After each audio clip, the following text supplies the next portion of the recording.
네, 이슈 분석 시간입니다. 오늘은 먼저 미국에서 들어온 소식 두 가지부터 살펴보겠는데요.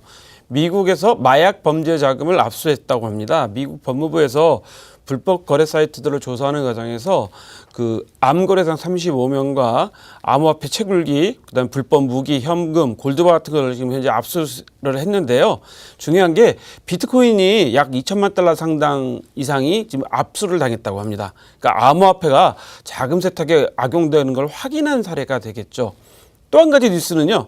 그 미국 FBI가 대대적으로 수사를 벌이고 있다라는 뉴스가 들어와 있습니다. 미국 FBI 암스트롱 수사국장이 암호화폐에 관련된 사기 사건 수사를 132여 건이 넘게 수사 중이다라고 이야기했습니다. 130건이 넘는다는 거죠.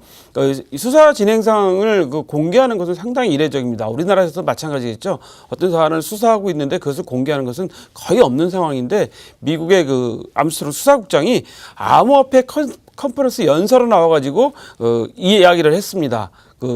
상당히 의미가 있는 건데요. 왜 암호화폐 컨퍼런스에 와서 암호화폐에 대해서 수사를 현재 130건이나 넘게 사기 사건이 연루된 것들이 많다라고 경고를 준 거기 때문에 암호화폐 시세가 오늘 좀 약한 그 모습을 보고 있는데 그런 것도 시세에 악영을 준 것이 아니냐. 그러니까 미국에서 두 가지 현재 악재가 나온 거죠. 암호화폐를 마약 거래에 이용했다가 압수된 경우 또 130건이 넘는 암호화폐를 FBI가 사기 사건에 관련된 수사를 하고 있다. 이 뉴스를 전해드렸습니다.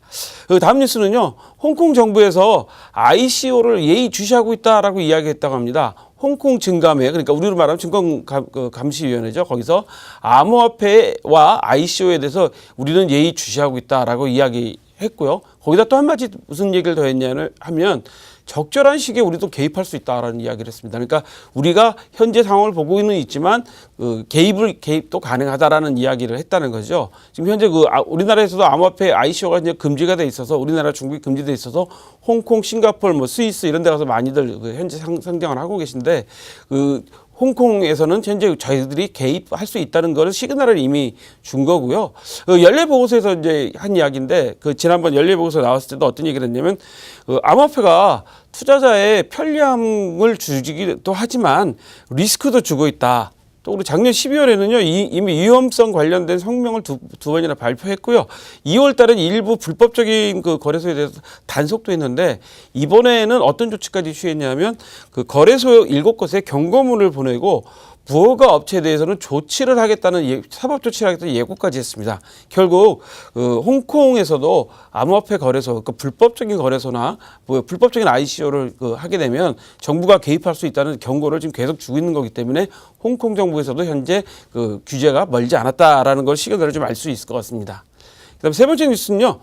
ATM에서 사는 비트코인입니다. 네덜란드 스키폴 공항에 암호화폐 ATM이 등장했다고 하는데요.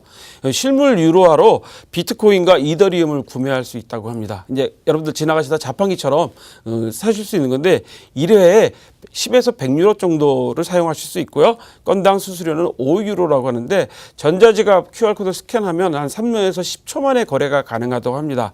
이제 이거를 이제 설치하게 된 이유가 잔돈이 남게 되면 그냥 다 가지고 가거나 없어지는데 그 잔돈을 소모하고 가라라고 해서 암호화폐 ATM 기기를 설치한 거죠. 그러니까 쉽게 말하면 자판기를 설치한 겁니다. 여러분들도 세계 각국의 공항에 다니시다 보면 마지막에 편의점이 하나씩 있어요. 그래서 편의점에서 잔돈 같은 걸 다 쓰게 만들고 가게 하거든요. 근데 이런 내용을 보면 네덜란드에서는 이런 편의점이 아니라 유로화 잔돈을 여행객들이 마지막으로 다 쓰고 갈 수 있는 ATM 기기를 샀다는 거죠. 결국 이제 비트코인이나 이더리움은 현재 이제 구매가 가능하다고 하는데 결국 이런 이야기들은 뭐냐면 앞으로 비트코인이나 이더리움이 우리 생활에 점점점 파고드는 속도가 빨라지고 있다.